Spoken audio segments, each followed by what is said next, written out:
We're back. Okay, so to those of you who are new to our show, we are the Sammy Nicole and Fifi show. Here on YouTube, we are a dynamic mother-daughter duo, and we talk about all things love, life, relationship, pop culture from both the Generation X perspective and the millennial perspective. And we've been outside this summer having fun. That's why we've been slacking a little bit on the videos, but don't hold us to it. We're gonna get better. And I'm Sam Absolutely. Nicole. This is Fifi. Fifi, what do you want to talk about tonight? I want to talk about our show. First, I want to review our show. Love, The shows that we like to watch. yeah, which is Love. Well, I don't do a lot of reality,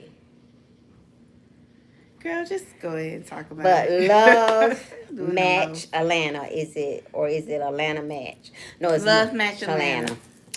Okay, so we watched the entire season.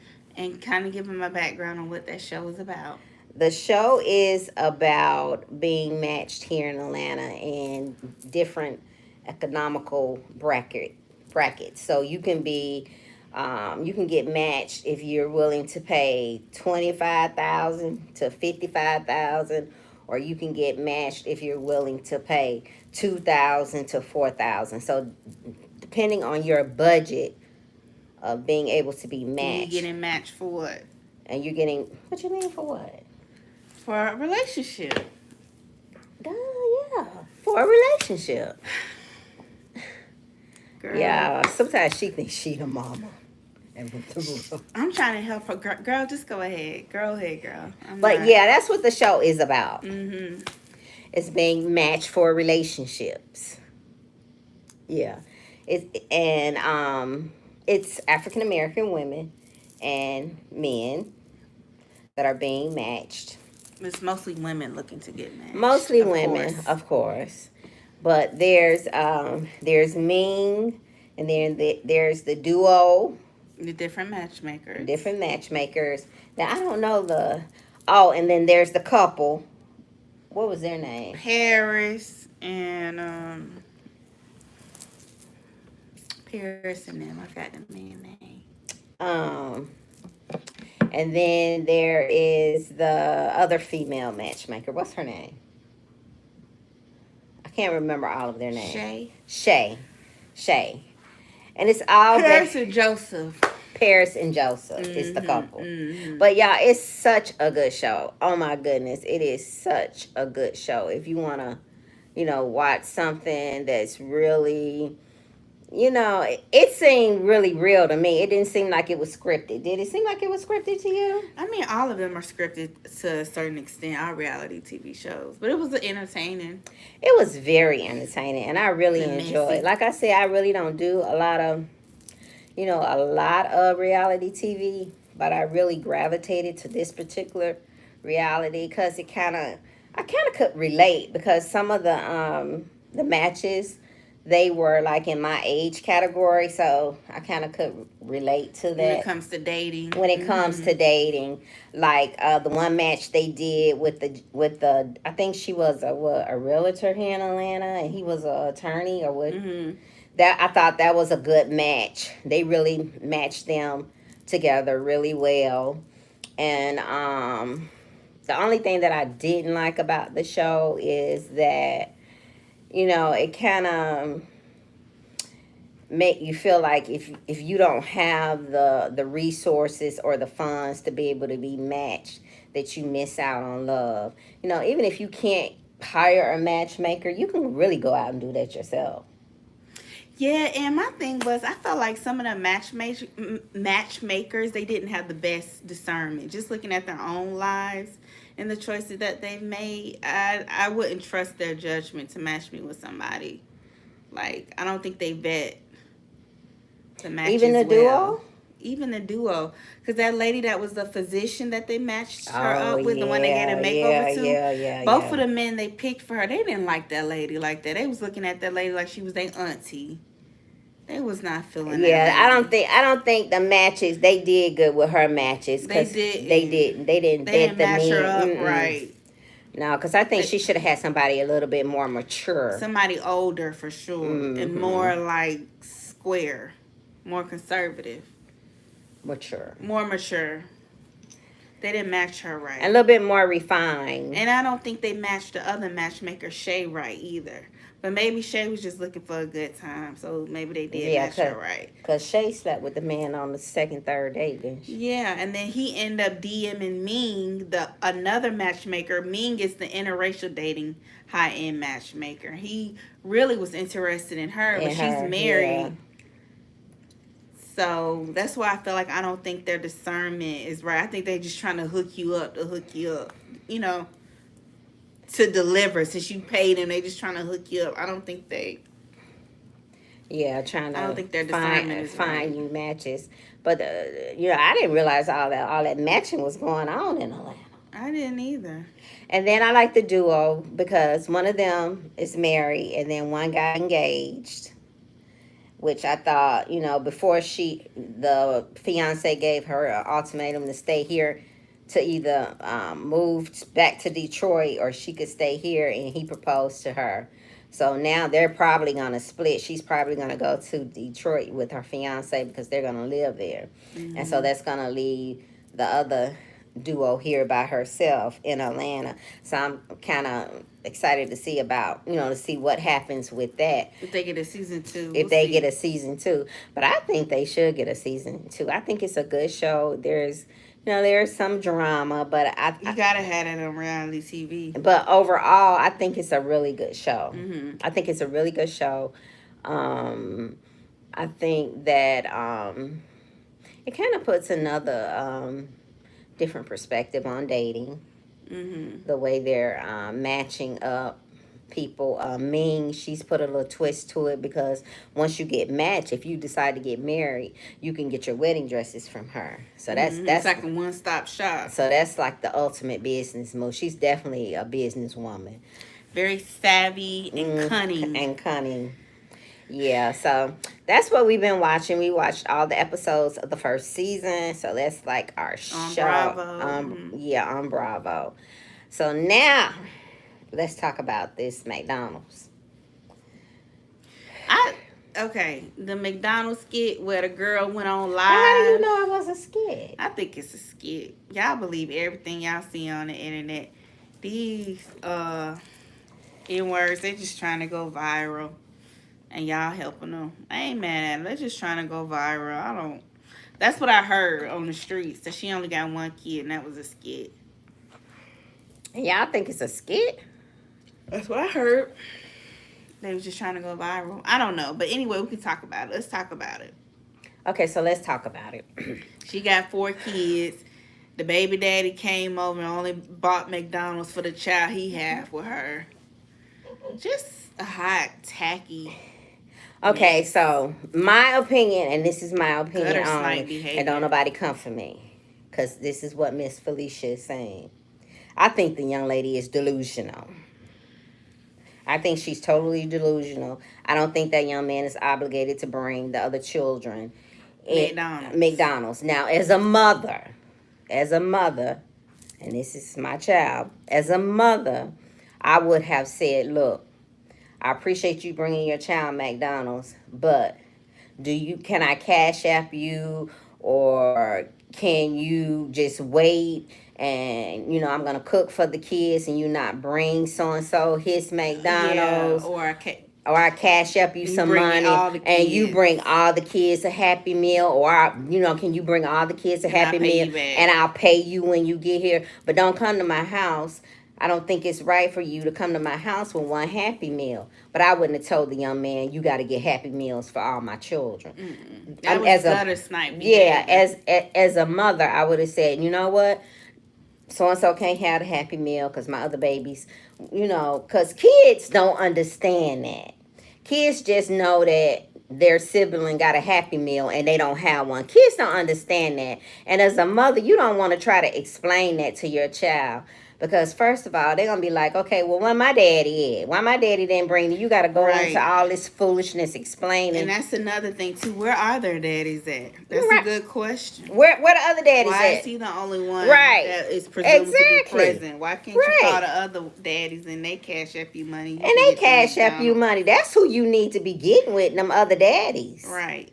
That you know, you can't call and say, look, so and so daddy bringing him McDonald's today. Can you cash out my baby, my other, you know, so and so hit some money for McDonald's? As a mother, that's what I have done. There would have been no way I would have said, look, you got to bring my other kids. Don't come up here. She's delusional. That man ain't obligated. Yeah, that man is not obligated. Now, don't get me wrong. There are some men out there that will do that. Mm-hmm. But they're not obligated to do that. And some men do it just because out of courtesy, not, you know, not because they're obligated.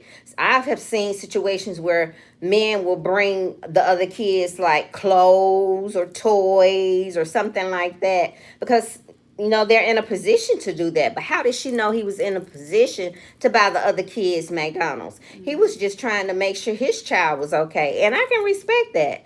But for her to make him feel like he was obligated to get the other kids something was she was delusional. Completely delusional. Mm-hmm. And as a mother, I would have said, look, you know what? Let me cash app you. Let me Venmo you or whatever. I got you when you get here. Bring my other kids something. Or I'm cooking for all the kids. You can give so and so McDonald's when another you day. Get him for the weekend. When then you right, buy him let McDonald's let y'all that together. let that be a special time between you all. So you know, as a mother, I understand her point of view. But then again, it's not logical and realistic for her to expect for this man to bring her other kids some McDonald's. Right. So, and that's just coming from being a mother. Right. Yeah. So, what It's you just think? a hot, tacky mess. It's just, ugh. Sorry. It's just like, ugh. Yeah, it is. Ghetto. Because when you What that Nene Me Woo child, the ghetto. Just yeah. And then for her to just get it together. she was on TikTok just keeping it going. You know, she was just keeping the foolishness going. Looking You know, like a Muppet. Girl. First of all, it's tacky. Anyway, it's real tacky because how many baby daddies you got? How many do you have? I mean, as women, sometimes we just bring spotlight on ourselves in situations where She embarrassed herself. Yeah. If it's not a skit, she embarrassed herself. if it's not, and I'm hoping that it is a skit because I'm just thinking that, you know, she looked like she's old enough. That wasn't a good look. At all. And I think one thing that I'm learning, whether you're married or not, when you have kids for you. That they are your kids. As a mother. Even when you're married and the man is in the household with you, 9 times out of 10, majority of the responsibility still fall on you. Them kids get sick, you usually the one staying home from work or leaving work to go pick them up. Mm-hmm. If something is wrong with daycare, child care, you're usually the one that's going to take off and stay home, even if you're married in a lot of situations. So that's something to think about as women when it comes to our reproductive decisions that we make, you know, especially with this whole Roe versus Wade. You know, I think as women, we should only have as many children as we feel like we can handle. You know what I mean? Don't have no kid to keep no baby. Even the old lady sitting under the tree will tell you a baby don't keep no man. The quickest way to lose a man is to have a baby. Yeah, because they get those. Back in my day, now that may have worked back in my day. You can trap a man. With a baby. They ain't staying trapped. They breaking out that trap to now. But nowadays. they like you.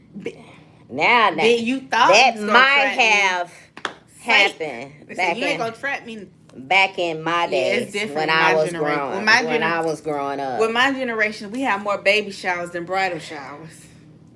Yeah. They don't care if you're pregnant. They don't care. In my generation, we more comfortable having a baby with somebody than marrying them. Ain't that something? And celebrate that. A baby, you locked in for life. A marriage, you can get divorced. You know what I'm saying? Mm-hmm. You can put stuff in place to protect your money, to protect your assets. You have a baby. You got to deal with that person for life. Till they get 18, when they graduate college, when they get married or they get sick or whatever may happen in that child life. You got to see them at the graduation. Even when the child is good and grown. Yeah. You got to see him at the wedding. Mm-hmm. When that child get married, if that child had kids, you got to see him at the hospital. Mm-hmm. You know, you always have to see them. So I just don't understand that. Like, people don't think it's a risk having a baby with somebody, but you think it's a risk getting married. Like, that's crazy to me. And then what did that say about us? I think that, you know, men don't have to marry us because we don't really require it. Like, we make it so easy. So it's like I can't even really talk down on the men because we as women don't require it. We feel like we're going to be tied down or be in control, but you don't feel tied down or pressure be in control him when you have a baby. to marry us. He's gonna leave us. Yeah. You know, and you know, I'd rather be with him even if we're not married. But he can still leave you with a baby. Just because y'all got a kid and y'all live together don't mean he can't leave you.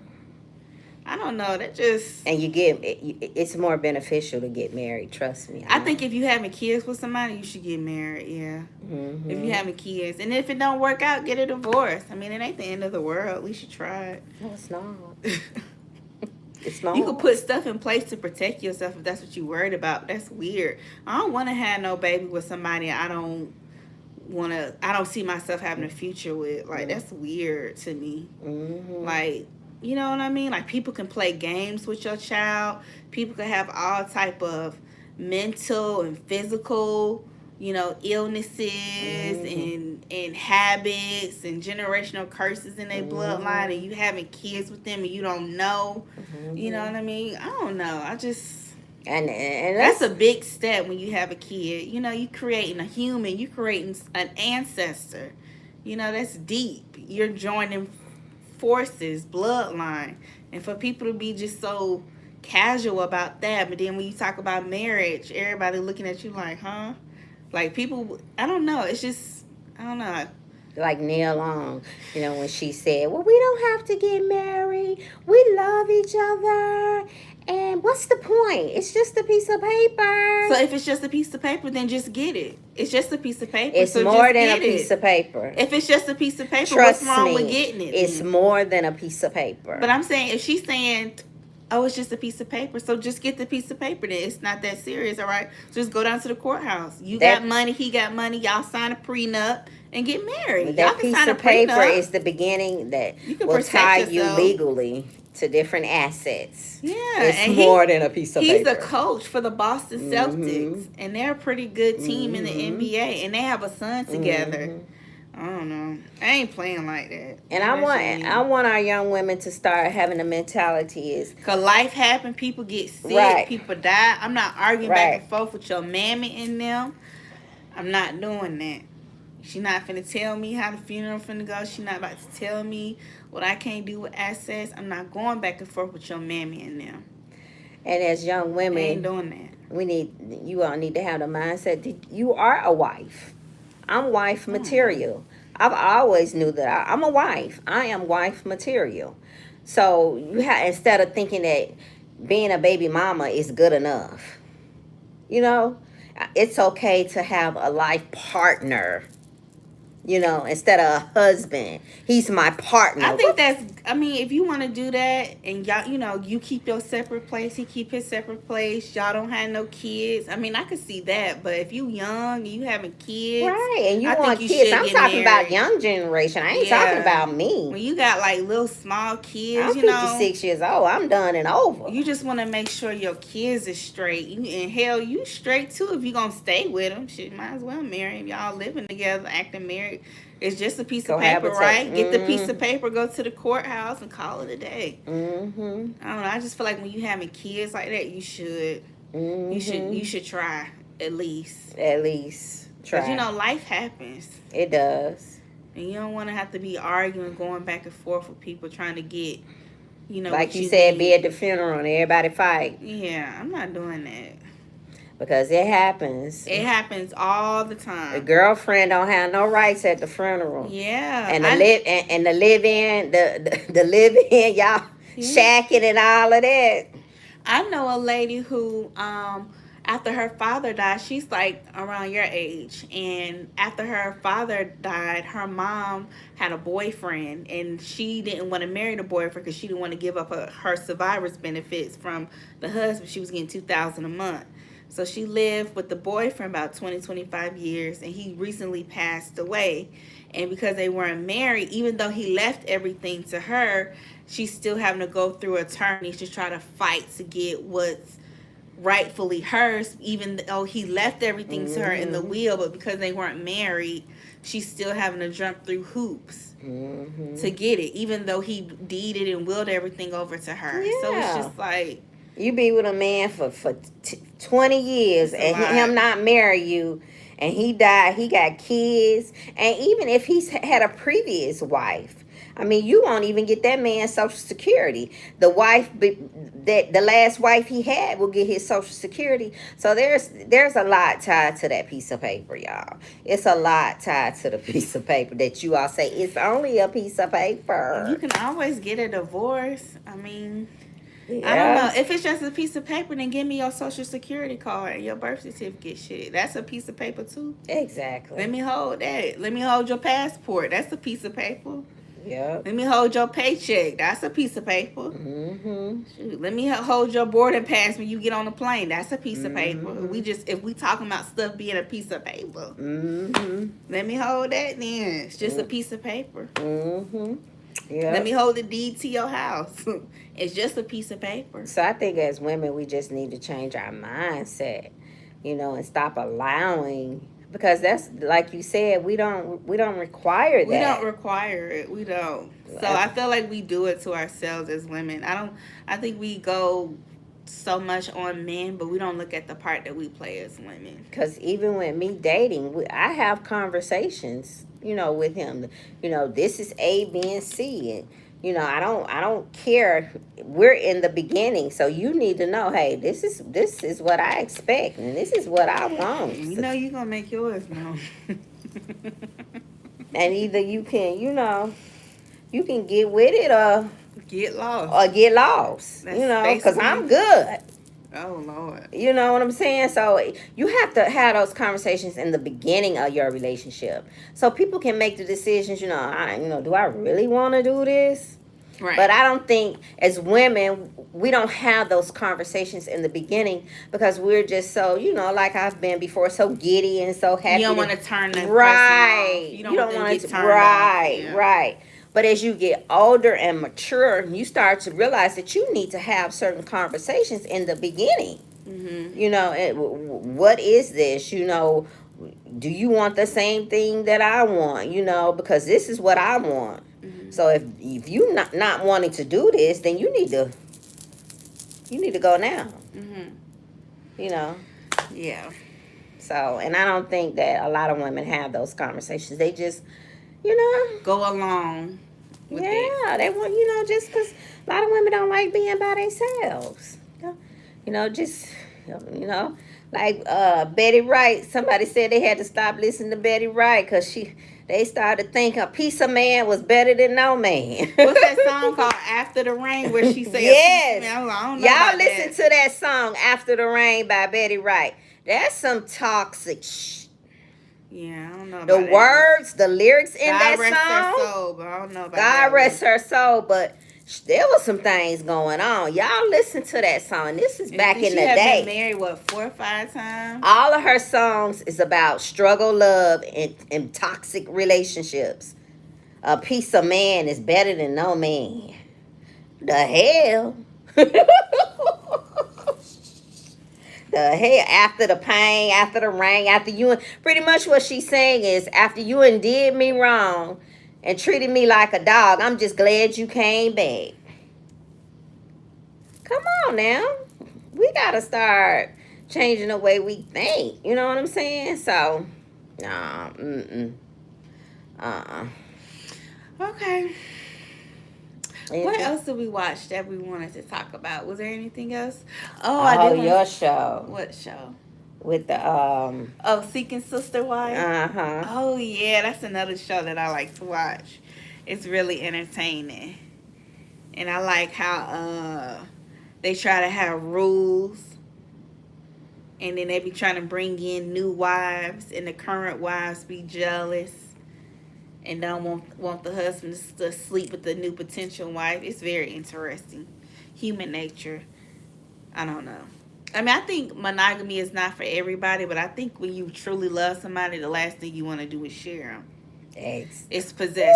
say it again. It's possessive. Love is possessive to the extent. I know Yes. people don't like to say that, but I And think the it is. intimacy of it. Why would you want to share something like that? And what gets me is, okay, if you down with the sharing, then why the women can't share? That's how I know they be on that bullshit. If it's all love, and technically, if we really want to go deep, you know, before we lived in a patriarchy, we lived in a matriarchy. Okay? So you need to break that down for people. All right? Where we looked at God as being a woman, and where the men used to take the women's last name, and the women used to have they could date and marry whoever they wanted to. They could have multiples if they wanted to. So I'm like, if you really about that life, you know, I just think that whole setup to me is selfish, because the women are pouring into the men. They're getting what they want, and it's not the men. They don't have enough time or energy to give everybody the attention And the money either, really. or the money. No, he don't have the resources like that. You know, even and that makes me think about like Nick Cannon. Like everybody says, well, he has the money to take care of those kids. It doesn't matter, because he's not gonna be able to be there emotionally for all them kids. He can't be if this child got a basketball game at 3 o'clock and this child got a dance recital at 3 o'clock. He can't be in two places at once. And one of the baby mamas already said they go through the assistant to book quality time with him for the kids. They have to schedule it through his assistant. Wow. I mean, that's just selfish to me. You having all these kids, and you know damn well he's not even emotionally stable and equipped to pour into his children. He still has that broken little boy in him from his childhood, and he's creating all these new little lives. He's not gonna have time to pour into them babies like that. Each child has different needs and may require different things from him emotionally and mentally. Most definitely. And he has to work and provide for all of them. He can't be in two places at once. And I think shame on those women. They having a check baby. Those are check babies. And shame on those women for bringing those babies into this situation. You know damn well he's not going to be able to be there for them like that. He don't. I don't know. I'm not saying that polygamy can't work, because in some countries it can, but I think it takes a certain type of discipline and emotional intelligence. And usually the wives live all together. Those women are spread out all across the United States. He flying back and forth, child. He not gonna be able to be there for them children. That's sad. It really is. It's really sad. It's mm-hmm. sad. And when they grow up, it's gonna be awful for them. It's gonna be interesting to see like how they look back on their childhood and what they feel about their dad and their, you know, what their experience was growing up with him as their father. Like, did they feel like they missed out on anything emotionally? I would love to see an interview 20 years from now and see what those kids really have to say. Cause I know they're gonna be well taken care of. I don't doubt that. But how are they going to be emotionally? But you got to give a child a little bit more than... Like, a child requires more than being financially taken care of. They'll have the best of the best. So whatever his money could buy to give them whatever they need and want, I'm sure they're going to have it. Yeah. And you know what? People go in on him, but the women are to blame too. You know, men can't make a move without the support of a woman. You know, we live in this patriarchy society because there are women who help support it and keep it going. You know, the man is the head, the woman is the neck. She tells the head how to move. Say it again. So that's why I think it's probably on us too as women. They tolerate it. We tolerate it. The man is the head, but the woman is the neck. And she tells him how to move. On that note, y'all, I want y'all to marinate on that. Okay? We all got to do better. We all messed up, men and women. We all messed up, y'all. We all just need to pray and get it together. All right, y'all. That was my Iyanla Van Zant message for y'all. I'm Sammy Nicole. This is Fifi. We are the Sammy Nicole and Fifi show. Until next time, we'll see you guys later. Bye.